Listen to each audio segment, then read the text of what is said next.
Hey everyone, Eggman here with another video, and today we have a top 8 breakdown for the first week of the Stage 0 One Piece Set 2 Circuit Series. And if you guys don't know about this, it's a free circuit series that I'm doing with Stage 0. We're doing 4 weeks of events, and then we'll have a top 16 there. We're giving away 2 boxes to essentially split across the top 4 of that top 16 as well. So if you guys want more information, make sure to go to the Discord linked in the description as well. This is for the first week, and again, we have 3 more weeks, and they're free, and they're just good for One Piece Set 2 testing in general. But going on into this event in general, and also just I guess real quick, we did live stream the event. It is on my Twitch right here, and it will be re-uploaded to the Stage 0 YouTube, which is also linked to the description for you guys. So going on into this, it was a 40-person tournament. It was 5 rounds to 1 undefeated, and we do have this top 8 we see here today. So 3 Zoros, with one of them taking the event, 2 Emporios, 1 Kinemon, 1 Kaido, and 1 Edward Newgate,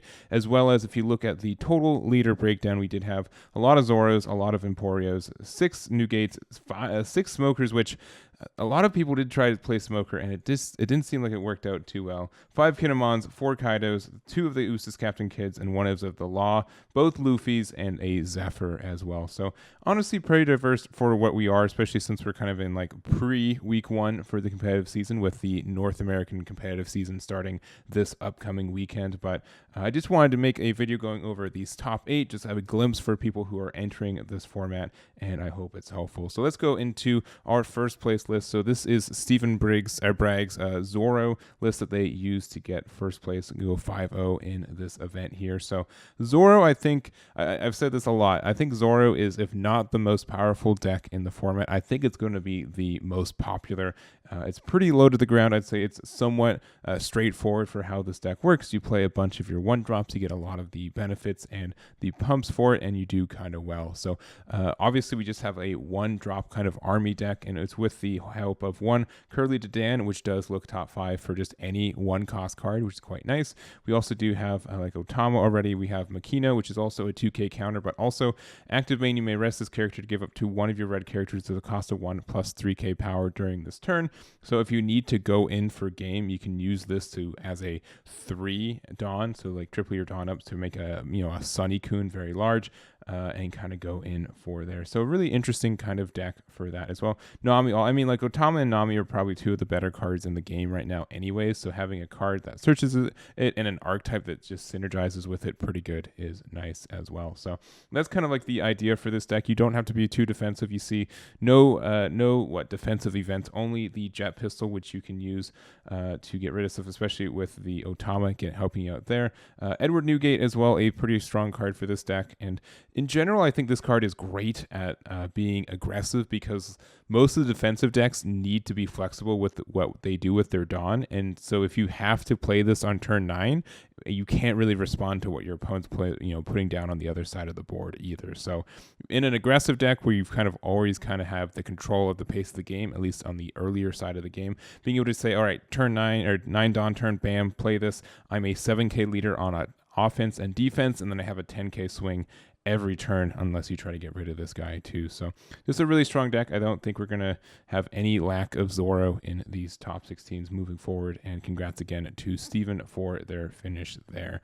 Next up, we do have Kinemon. So this is Jonathan's build for it, and I think Kinemon is equally good as Kid, maybe a little bit worse at times, maybe a little bit better at times, but it's a really interesting leader in a lot of ways. And honestly, I always miss having the potential to swing twice with my leader in green. It's such a great effect that the effect of Kinemon sometimes does not overcome it, but it's great at these early game control that you can do with it. So activate once per turn. When you have 1 or less characters in play, you get to reduce the next cost of 3 or higher. 1 country in your hand by 1, which means that if you're going first, you can play Okiku. If you're going second, you can play Yamato a turn early. Very good cards, both of them, essentially letting you rest your opponent's cards. So Both really great effects there, and just very, very strong. So being able to kind of control the early game, get a lot of advantage of with tempo on board, and then punishing your opponent later, I think is strong. Something unique about Jonathan's build is they are running 4 of this Yamato secret rare.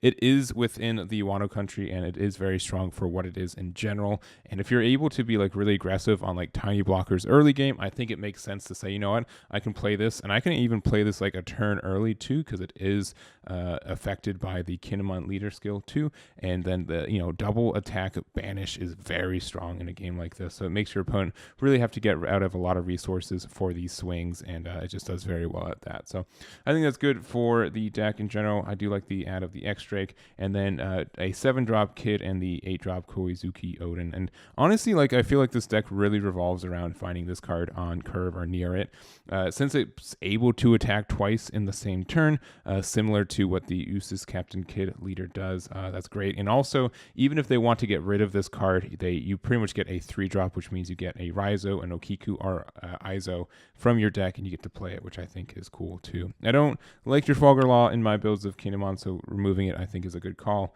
And in general, this deck is very formidable in the same way. Event cards, Paradise Waterfall, Punk Gibson, and Straw Sword, all very good. And Straw Sword I think is going to be a little bit more popular as we go on, but we'll see if that's the case. But again, congrats to Jonathan on their finish there.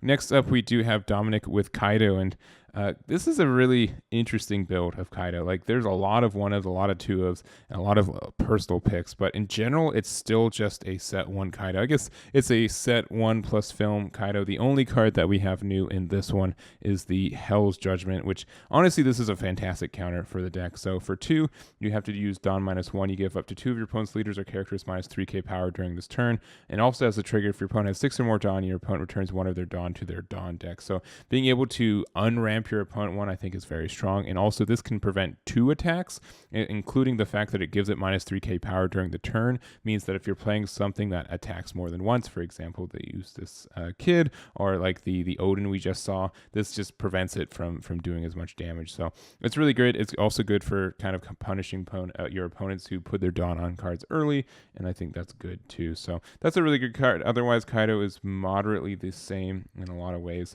And I think that's going to be, you pretty much have to choose if you want to play set 1 or like the Impel Down package. And I think they're both about the same. It's a little bit of an RNG deck still, but it still can get the work done. So I don't have a lot more to say about it right now, but congrats to Dominic on their finish there. And next up, we do have Arif with their Emporio list.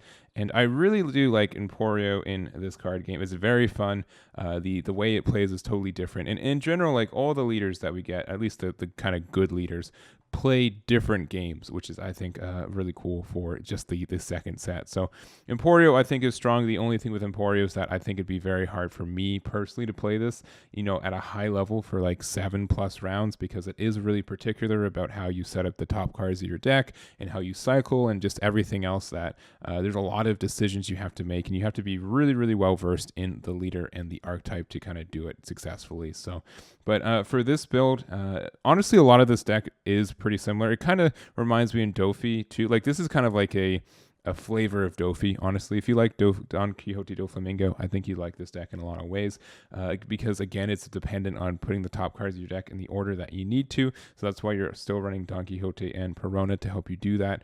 And then you're also trying to get your effects off. So Emporio into Luffy is just a super solid turn 7 play. Being able to, like, just the fact that you get to play 2 things, even if you have to like discard your entire hand or just like discard down to 2, I think is strong. And that is great there. I also do like Brick Fist. It's a very good card for this archetype too, just being able to return something at 4 cost or less. And for just 2, I think is a good little trade there. New Kamaland. Honestly, I like this card a lot. I think it should be run at 4. You want to see it, like, every time you get to see it, just means you get a little bit more consistency and cycle, and this deck kind of needs that at times. So I do like the addition there. And then you just run all your Impel Down cards. Half this deck, I think, is understood. I think you run 4 of Inazuma, Mr. 3 Dracul, Mr. 2 Crocodile, Monkey, and Emporio. I think all of these you pretty much run at 4, and probably 3-drop Don Quixote do Flamingo. And then just kind of the rest from there. But Here's the list here. Congrats to Arif for their finish. Again, I really like this leader, and I hope it gets more tops, especially for some of these longer games. I hope, or longer tournaments. I hope it still is able to kind of represent there. And our last one for the day, we do have Christopher with their Edward Newgate build. And obviously there are a couple ways to build this leader, either with kind of his own package that has existed, or exists in his own thing, or you build it more of like the straw hat kind of rush aggro build. Since he is a 6k leader, it works both on offense and defense. And even though you have to take one card from your life every turn, that's just card draw, right? That's at the end of the day, you're still just drawing cards. It's very strong in that sense, and I think it helps out the deck a lot. And honestly, this build is looking very similar to the build that I personally have been running.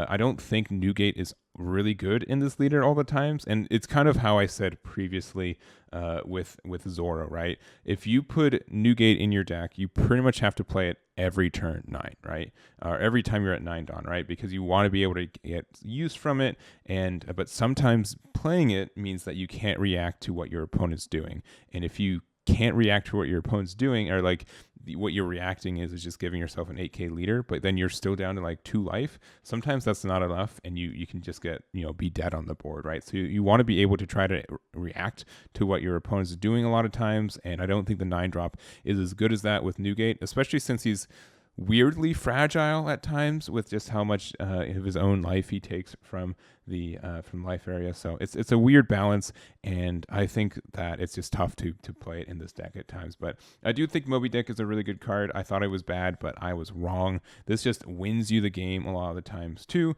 It does a lot of damage, and plus 2k, even if it's just like 2 things, it's like plus 4k amount of just Dawn, and especially when you already are a 6k leader, it makes you 8k.